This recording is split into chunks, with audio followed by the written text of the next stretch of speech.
Kazamaso wakururene Kazamaso wakokaore simitasu lane gel agel non gelen simita samu sono hutok bomu nye butina bumbe bubu nokore muji mulenu tate lile nyun lenu butina bumbe dopi nge hasut mata butina bu lensen gerai nane hamu madir fanka minya 2090 bomu nye butina bumbe ana ilata jombo depuis 90 bomu nye butina bumbe ana wana ilata jombo donc ku baji mu nye ka bobul butina bumbe bata nano wana jowbo yuto efok ka sumay kama ko mata kata jine fe tata kondo ko bil be ku ngar efok siwoto lu ku nga yuto siwoto min ku jow ban kom ko ka programme ko ku baje communauté santia manza ko ku baje hubis hawara na hutebul bu kana ko yuto efok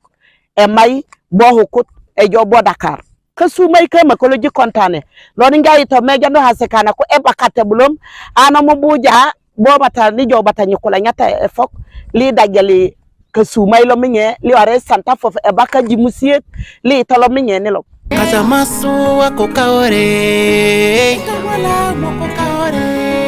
Kazamas wakokaore Utika wakokaore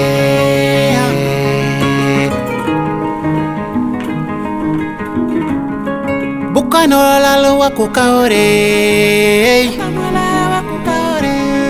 Situbola wakokaore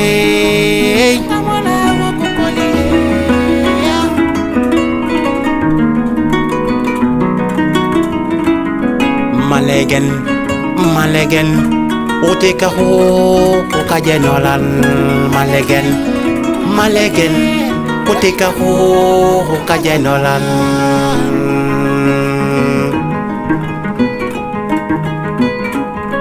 Kazamas wakuinore Kazamas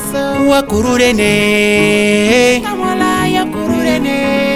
Utika ukajene esukola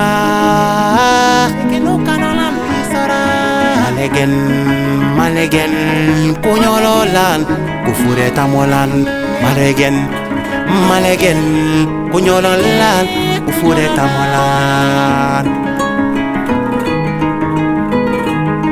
Nine henkel kep waxo henkel fo ban fof neto la ñu bajirere boro nga fam blako no moy ske fani bon quoi waaw parce que ulub kuret simit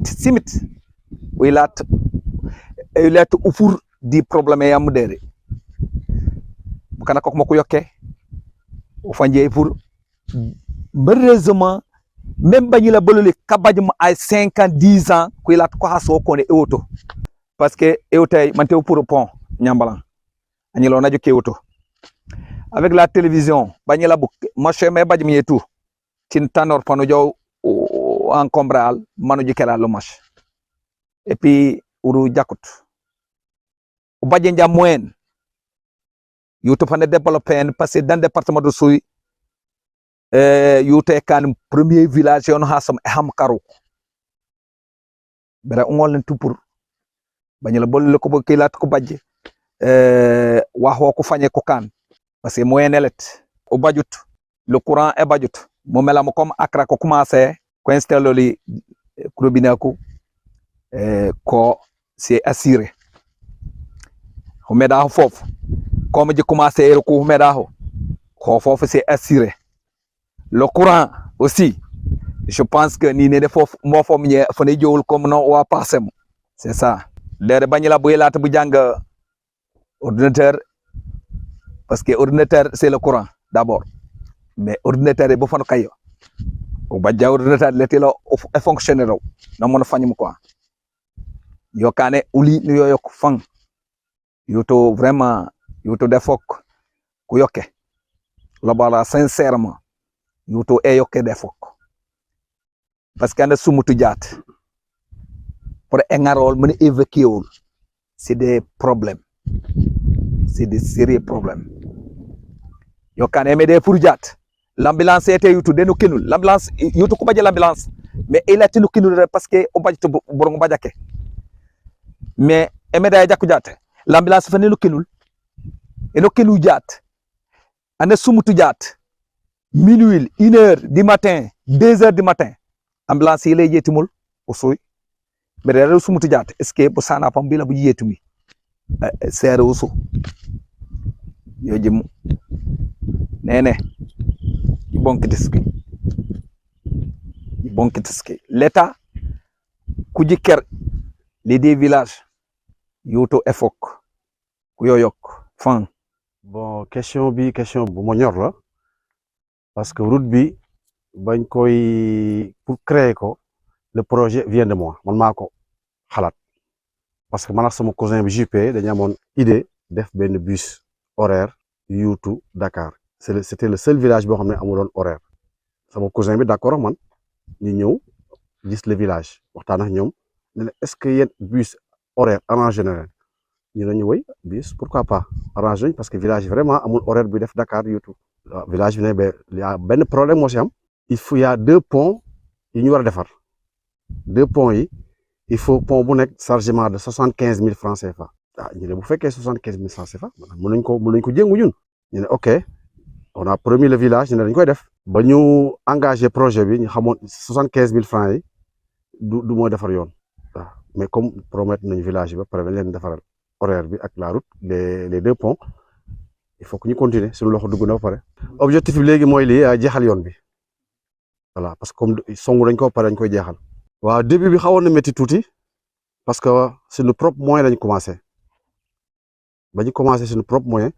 malheureusement comme Sénégal xam ngañ ko yenn entrepreneur yu bëri bañ ko jox suñu xaalis mu lekk ko rek macha je vais le dire mu lekk ko il a fallu que ñu commencé à zéro commencé à utaat xaalis suñu propre moyen man JP ak Ndukur ba ñu dem xam ne ñun suñuy xaalis suñu propre moyen du mu mooy defar yoon si lañ commencé wut ay partenaires yi am na quelques-uns yu ubboon nañ sax benn cagnotte mais cagnotte bi ça n'a pratiquement rien donné ah léegi ñu ne bon on va essayer de voir Ndukur ak avec ses connaissances ñu bind ay lettres des connaissances tout ça am tout moyen ak suñu moyen ñu boole ko bon aussi je vais pas oublier aussi le président aussi il nous a aidé franchement voilà je le remercie aussi de passage le président Macky Sall. zone yi mel nii munoo jóg rek ne da ngay liggéey zone yi parce que c'était avant zone rouge la woon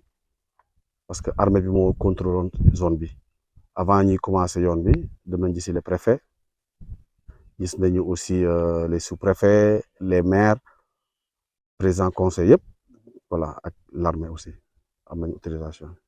lu ñu bëgg def si ñoom mooy loolu yéene bi defal leen yoon bi parce que commencement bi dañoo waxoon voilà c'est juste pour oto yi jàll mais comme dugg nañ si ba pare dañ bëgg nañ defal yoon bu baax yoon productif boo xam ne nawet noor nawet oto dafay dugg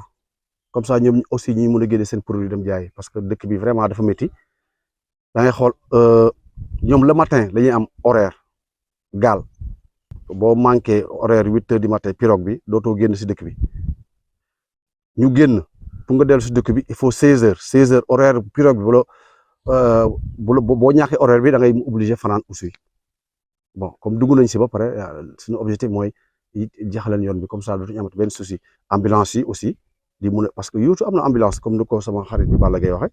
am nañ ambulance mais ambulance yi servi leen dara nooy am ambulance boo xam ne mënul génn si dëkk bi voilà yoon bi ba pare au moins à quelque heure bu nekk bu amee malade ñaan ñu ko yàlla mooy am malade mais heure bu am malade ñu amee ambulance mën a génn évacuer malade bi comme fu mu toll nii ñam nañ ko neex bi mooy population yi fu ñu romb ñu remercier bu ñu yàlla mayee wér-gu-yaram ak gudd fan je crois qu'on va pas s'arrêter du ñu arrêter Youtou Effok bëgg nañu aussi continuer yeneen village yu nekk à côté ñu jéem a xool lu ñu si mën def yàlla beneen village bi à côté bu Santhiaba aussi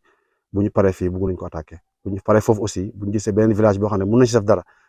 soobee yàlla ñu si def dara. Bon, il y a 2 événements majeurs. Le premier, c'est que les Maures et les JP avaient un bus. Et bien évidemment, dans le cadre du désenclavement de Youtou, voulaient positionner le bus du côté de Youtou. Alors ça, c'est la première raison. Et puis bien évidemment, la deuxième raison, de façon plus stratégique, il fallait refaire cette piste. C'est pas une route, parce qu'une route, elle coûte au moins 80 millions de francs CFA le kilomètre carré. Donc nous nous sommes engagés à refaire la piste et à solliciter un certain nombre d'interventions d'amis, d'institutions qui nous ont aidés à financer pour le moment cette piste de 12 km à partir évidemment de Emaï jusqu'à Youtou. C'est un objectif d'abord de l'État, parce que c'est l'État qui a la responsabilité de désenclaver les zones. Nous ne sommes que des acteurs complémentaires, mais fondamentalement, c'est l'État, notamment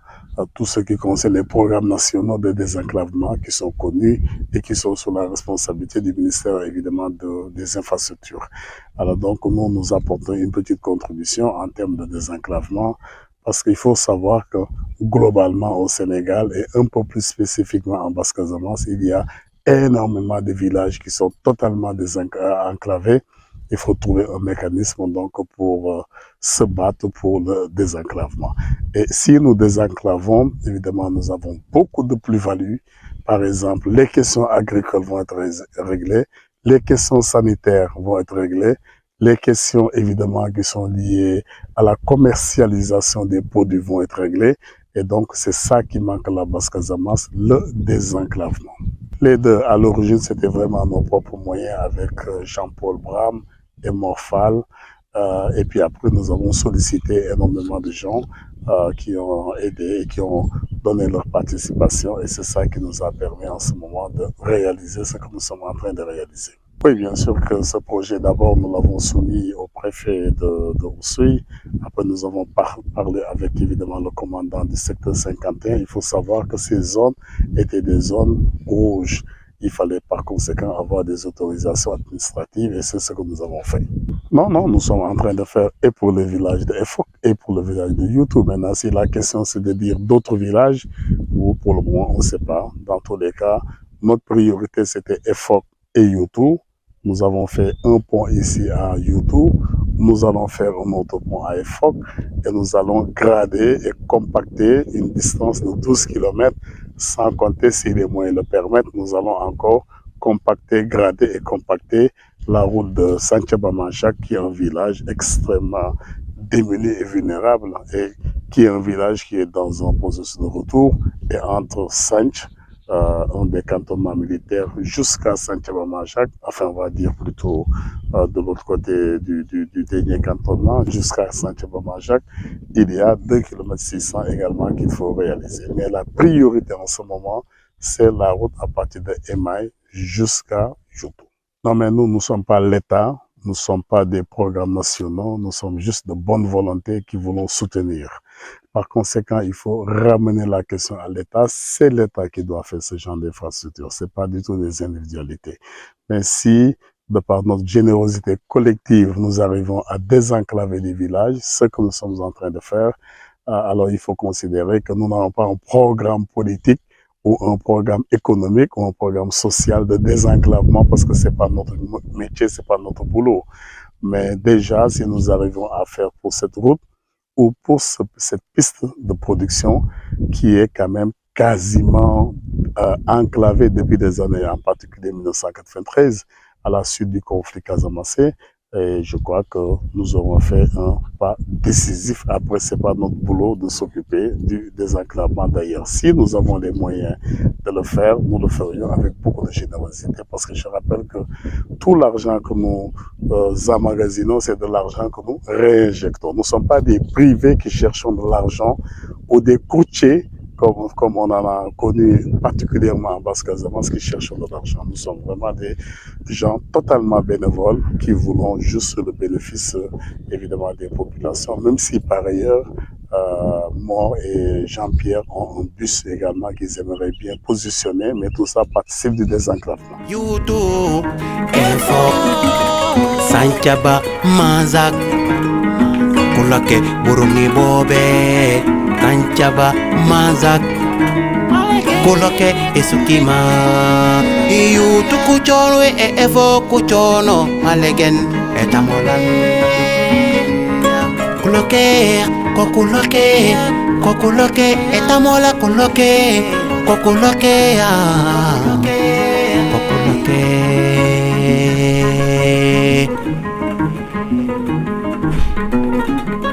Casamance wa kururene.